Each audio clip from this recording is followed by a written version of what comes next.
right now, there's a lot of people are saying the sky is falling in film, especially in telling women's stories. And I guess my first question would be really for Nancy and Nora to talk a little bit about, how do you approach, you guys have been so successful in telling the kind of stories that you tell and getting them out to a very wide audience. And I just want to know how you figure out the stories that will have that kind of appeal. How do you do that, Nora?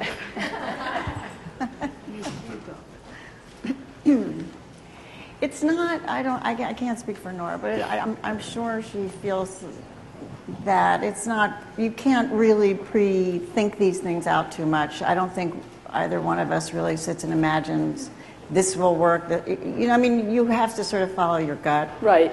And for me personally, I feel fairly average. So I think if it's working for me, it may work for other people. I don't feel that I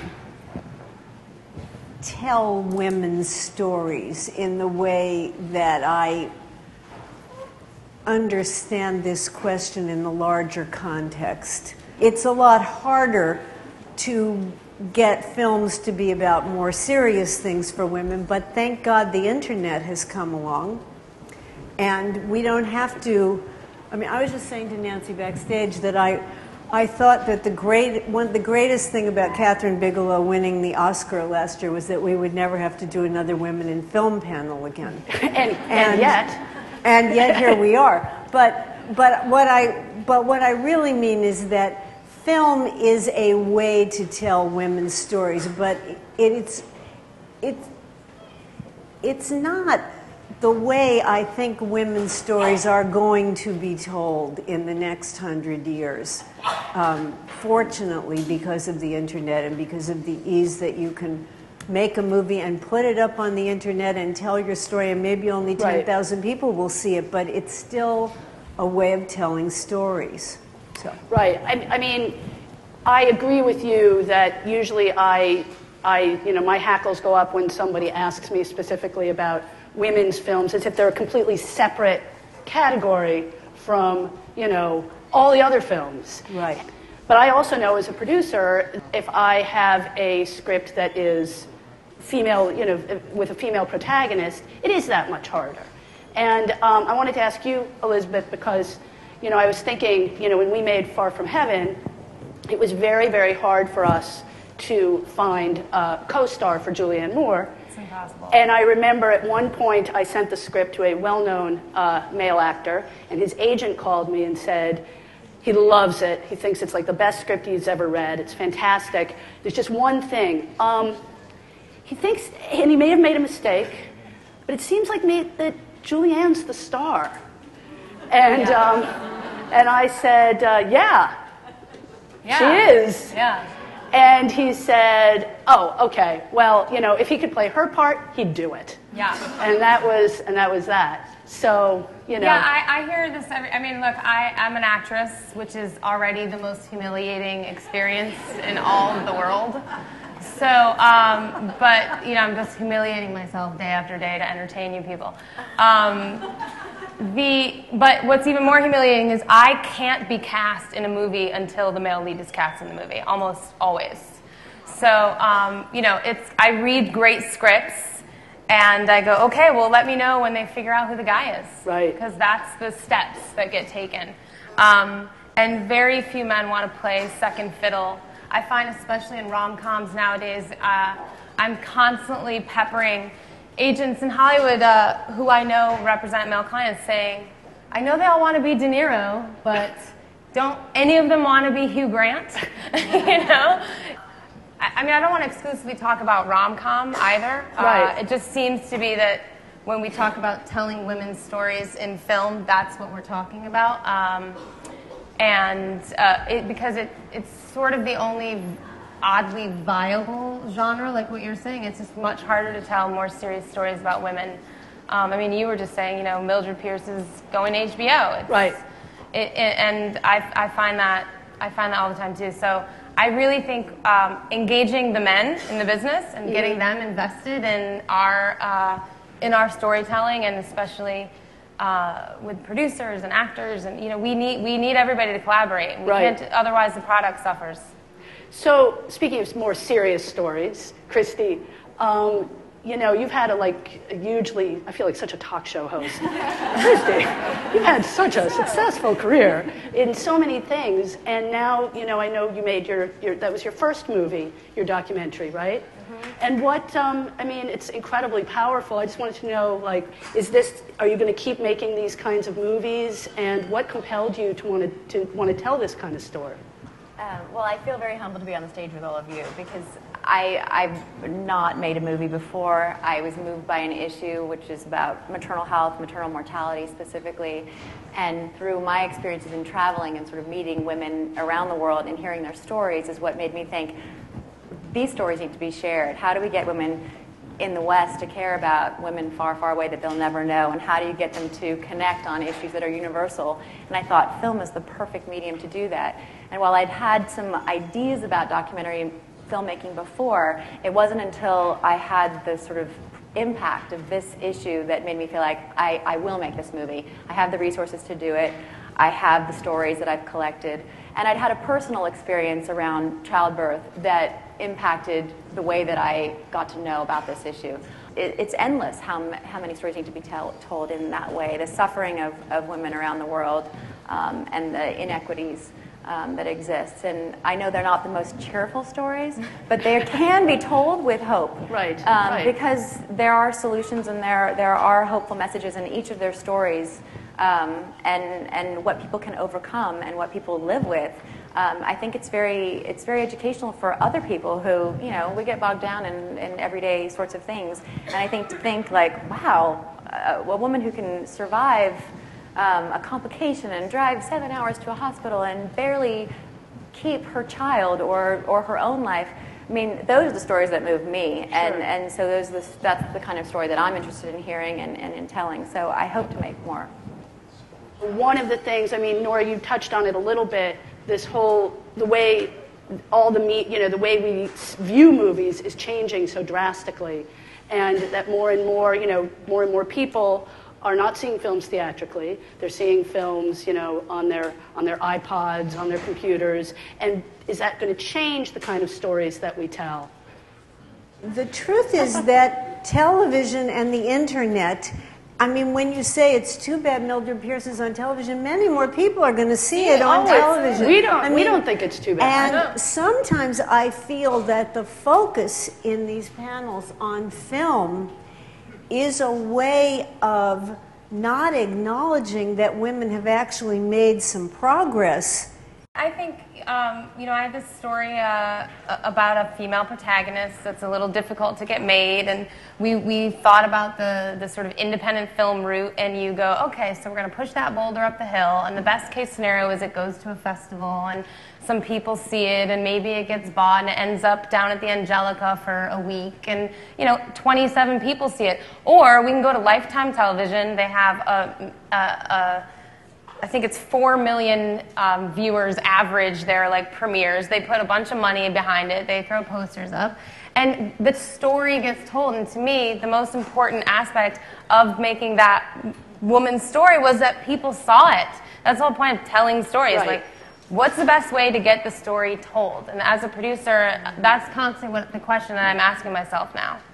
Absolutely. And I'm finding that television is becoming less risk-averse as the movies are becoming more risk-averse, and that a lot of young filmmakers who come in and talk to me don't seem to care as much as their peers did 10 years ago when filmmakers would come in and be like, oh no, I'm never, it's all about celluloid to me, and I'm never going near television. And now they just want to do something cool or something personal, and often the only place where those stories will play, even if they're not necessarily women's stories. I'm talking about stories that that are uncommon. That seems to be where they're really finding their life. Movies are in bad shape right now, but I think, being an optimist, I actually think the pendulum is going to begin to swing a little bit back towards a desire for original screenplays, original ideas, more original performances. I really do. I don't think the audience can take much more of this.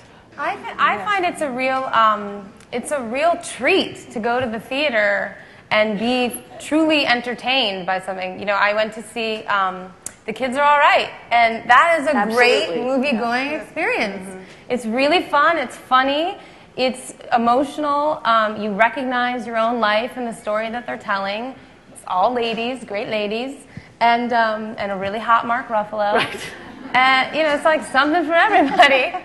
And somebody just came up with like a really great story. It's very simply told, but delicious in the theater. Mm-hmm. And, you know, it felt special. It felt like, well, I don't want to wait for this to come out. I want to know. Right. I want to know about this right now. I need to go see it so I can be part of the conversation. Yeah, absolutely. And you felt the audience eating it up, right? Totally, yeah. I did too. You know, we are going to do a television run with our documentary, and as you know, it's like documentaries, the slice of the pie is that much smaller. Absolutely. And I knew that going into it, so there were no surprises there. But you know, you do when you make something and you are in beautiful countries and you do have an amazing cinematographer, you do want people to have that experience that you made it for, and you want it to be large. But I thought, you know, the television size was fine. However, there is that other side, which is just to be able to put it online, and I hope to do that as well. I think there's a way that you can do multiple showings to people, mm-hmm. and it doesn't have to be one or the other. And for me, again, it's a matter of more eyeballs, right. as many as possible, and that's really the goal. But you do have you know, when people call my film a video, that bothers me. Right. You know? Right. It's a tool for advocacy, but I don't want it to be an advocacy video. And right, so right. there is a fine line. So you know, I guess I'm a filmmaker because I take pride in the fact that, you know, good. I want it to look good. So I'm curious if you guys make use of Twitter and Facebook in terms of promoting your films, or, you know, is that something that you don't go near? Is it something that you use? No. I've never I've never been on Facebook or Twitter. Okay. Fair enough. So apparently I don't. But I should, I suppose. I'd like to next time. Why not? Well, you know, one of my What's colleagues. Wrong with it? I mean, one of my colleagues actually said to me recently. Another producer I work with said, "Well, you know, if there's two actors and one of them has 1 million followers on Twitter and one of them, you know, has 10,000, I'm going to go for the one with the 1 million followers." You're kidding. And I was like, really? But I think it is becoming more of a, you know, that kind of, you know, you brag, you know, whether that translates. I don't think it does. Having 1 million followers into 1 million people going to see a movie, I have no idea, and I don't think anybody has any idea. People that follow, you know, I just bought an Apple, yada yada. Those aren't people who are going to movies, are they? These are like crazy people at home, aren't they? I'm experimenting with it because I don't fully get it, but I because I'm trying to affect some change and it's a social issue. I think that it can be really helpful in mobilizing that. And you know, for example, Sarah Brown, who will be here later this afternoon, she has 1 million followers on Twitter, and so when you're talking about an issue that's so specific, and you think, like, if there are 1 million women who are interested in this issue and care, these women are going to want to see my movie. Right. These women are going to want to do something and you know, help join my campaign, Every Mother Counts. Right. Like, people are going to, you know, rally around that, and I think that's important. It's interesting. I mean, it's new, so it's hard to tell, but I feel like there's no harm. There's no harm in trying. I've seen the results. I mean, I have 250,000 followers. Wow! Which in the realm of my friends is not a lot. But you know, I find it's really helpful for motivating momentum towards issues that you care about, and in moving conversations in directions that you want them to go. You know, I'm not a policymaker. I'm a freaking actor. I'm not that special of a person, but I'm an interested citizen who cares about the stories that we're telling and things that are going on in the world. So if I can get momentum going behind a way to talk about things, then let's do that. Let's change the conversations that we're having. You know, a great example of this is 15 years ago, there was no way gay marriage was ever going to happen anywhere ever.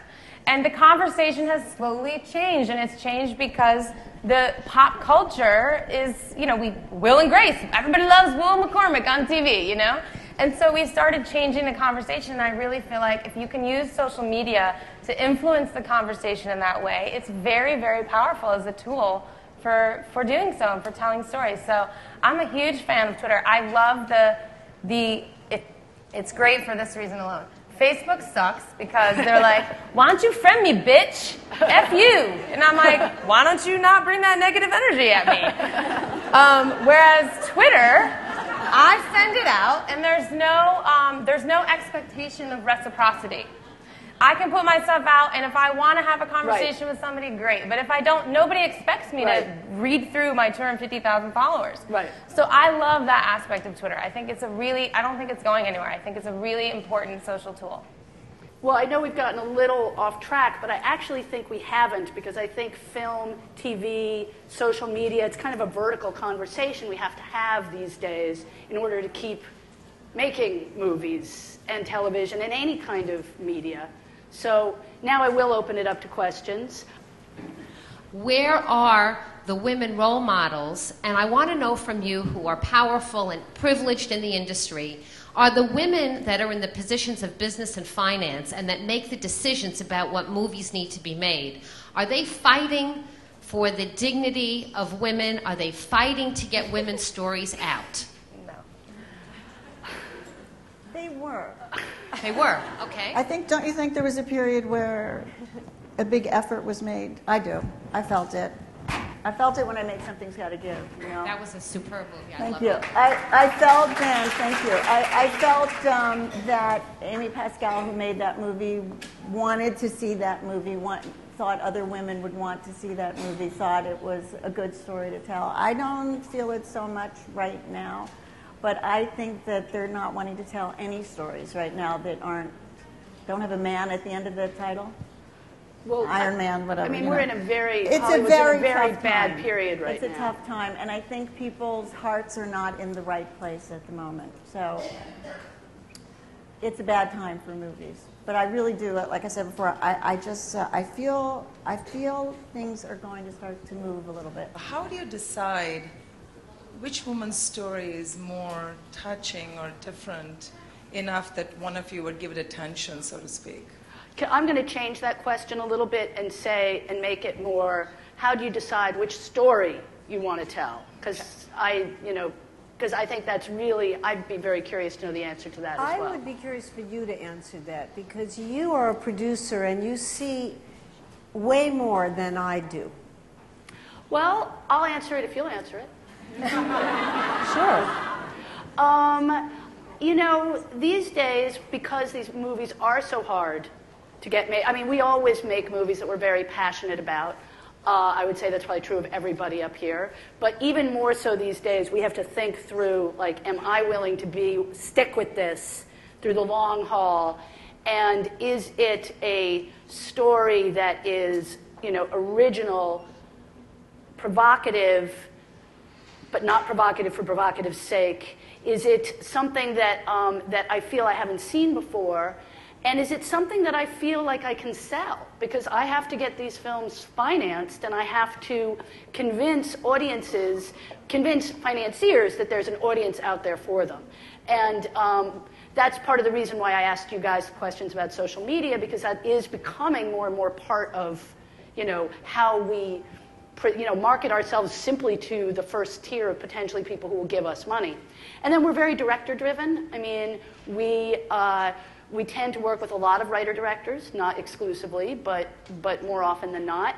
And I have to feel that a director is somebody who is going to be able to articulate his or her vision effectively and, really be there with me as we try you guys know better than anybody that from when you start a movie to when you actually get to walk away from it, what a long commitment that is.